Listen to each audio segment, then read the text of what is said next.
Good evening to our capital markets summer presentation. We are group 9 and we will be discussing quantitative easing. In our group is Eliza, Cynthia, Clayton, Jay, and Connor. I will be discussing introduction and role of the RBA. Eliza will be doing how does it work and form of printing money. Connor will be discussing the role of government. Cynthia will discuss the effects of the change in interest rates. Clayton will discuss quantitative easing and downward pressure on the Australian dollar. Central banks use monetary policy to achieve macroeconomic goals that promote sustainable economic growth. Conventional monetary policy involved central banks changing interest rates to achieve their economic objectives. During times of low growth, central banks will lower interest rates, making the cost of money cheaper to stimulate demand growth, increase investment, increase employment, and put upward pressure on inflation.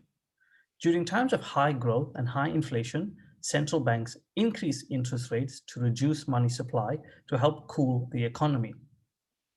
QE is typically implemented when interest rates are approaching or at zero and central banks have fewer tools to encourage economic growth. Historically, QE is a form of unconventional monetary policy in which central banks purchase longer-term securities from the open market, but these days it's becoming more conventional to promote economic growth.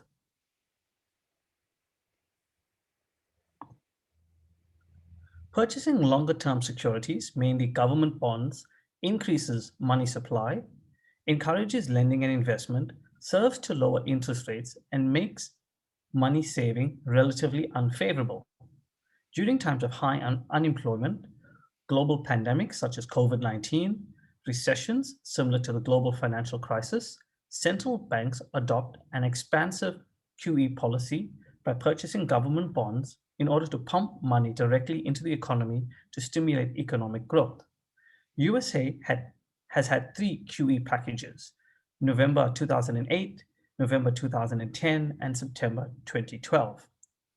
QE can have a negative effect by increasing the cost of goods and services, maintaining a high unemployment rate, and decline in productivity and GDP without promoting economic growth. This is called stagflation. I will now pass you on to my colleague. So, how does quantitative easing work in practice? Bonds are initially sold on behalf of Treasury to institutional investors such as large foreign and Australian banks. These bonds are then purchased from the government, and the bondholders receive regular interest payments and a repayment of the principal at maturity. Institutional investors then make their own secondary market and sell the bonds they hold to other investors such as commercial banks, pension and super funds, hedge funds, and insurance companies. RBA's plan is to purchase 100 billion worth of government bonds over the next 6 months. How are they going to purchase these bonds? Whose money are they going to use? RBA will credit themselves with electronic funds and use this to purchase the bonds from the secondary market. This would increase the money held by institutions. They would have more money supply, which means they would have more money to lend out to businesses and to consumers. And since there are more banks with more money to lend, they will ideally compete and lower their interest rates and make it easy for people and for businesses to borrow money that they could spend. Why is it called money printing? It is a money printing mechanic. As more money is created and credited to banks, there is an increase in money supply, so there is more cash flow in the economy that will ultimately boost our economic activity. I'll pass you to Connor to discuss the role of the government. Since the RBA is buying Australian government bonds, will the federal government have to repay the money? The Australian government will have to continue to service the bond, just as if anyone else was the holder. The fact that the RBA will be holding $100 billion worth of bonds makes no difference to the financial obligations of the Australian government. The Australian government will still have to pay the regular fixed interest coupons payments every 6 months, then repay the face value at maturity. I'll pass you on to Cynthia.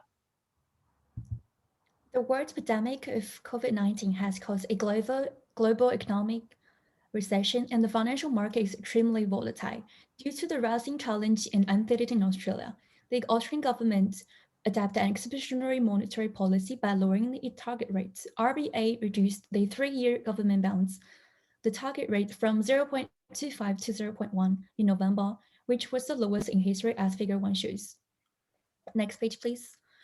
There are 3 main effects of low interest rates that includes liquidity effects, income effects, and inflation effects. In terms of liquidity effects, in order to provide more liquidity into the financial system and the government bond markets, RBA purchased long-term government bonds and mortgage-backed securities. On the other hand, lowering the interest rate has caused a depreciation in Australian dollars due to the cheaper imports, which my team member will elaborate more later.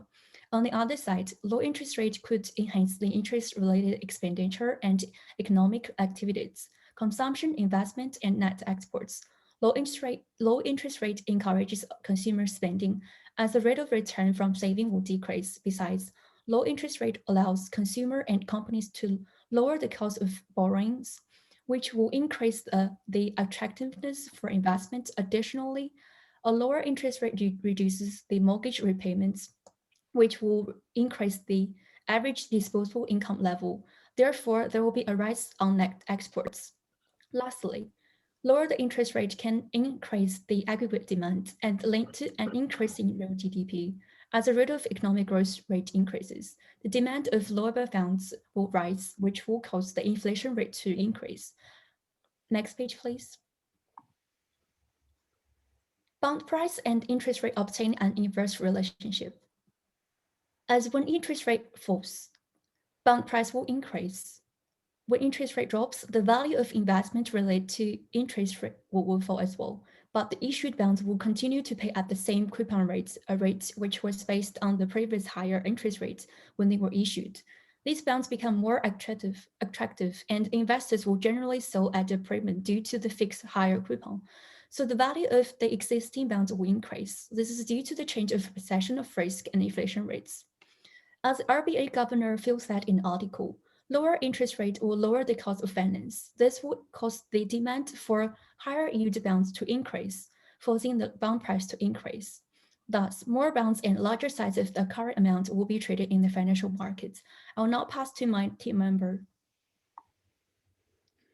So, to understand how quantitative easing puts downward pressure on the AU dollar, we must first understand how the interest rates affect international foreign investors. A country with relatively high interest rates is deemed desirable in the eyes of foreign investors as it can provide greater returns. To invest within this country, foreign investors must first buy that country's currency, increasing the demand for that currency. With greater demand, the currency strengthens and the value rises. However, the RBA does not want the Australian dollar to strengthen, as this will have negative impacts on our exporters. The demand for exports is negatively proportional to the currency strength. So when the dollar increases, exports decrease. This is due to an increased price relative to the importers.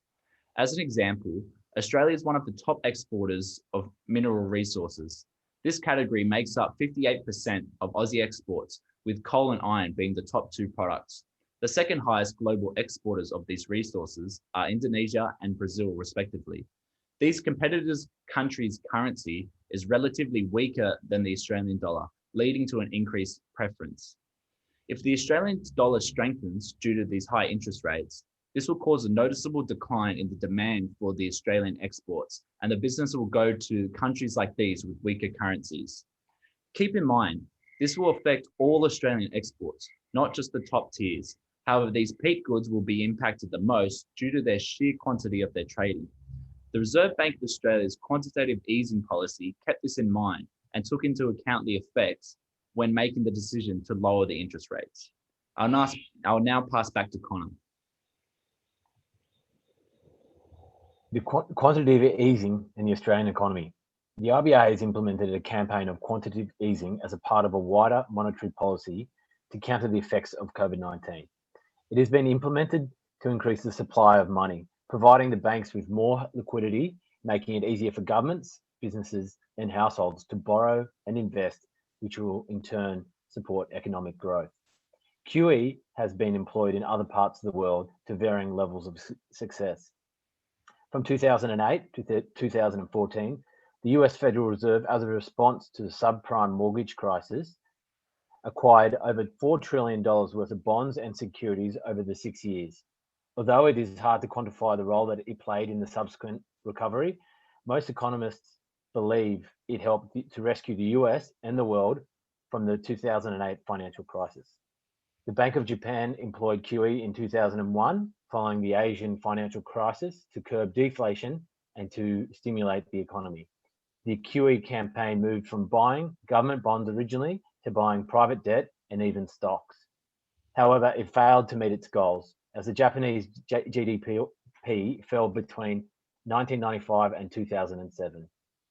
The Bank of England in 2016 launched a QE program to counter any potential negative effects of Brexit. Between 2016 and 2018, business investment was growing at an average rate lower than the rate between 2009 and 2018. But economists are still undecided whether the growth would have been worse without the QE program. Australia is currently on a path to economic recovery as our exposure to COVID-19 has been limited in comparison to other parts of the world. With inflation already below the targeted rates and the encouraged devaluation of the Australian dollar, the implementation of a QE program to encourage borrowing and investing can only help the Australian economy with its journey to an economic recovery. Thank you for your time.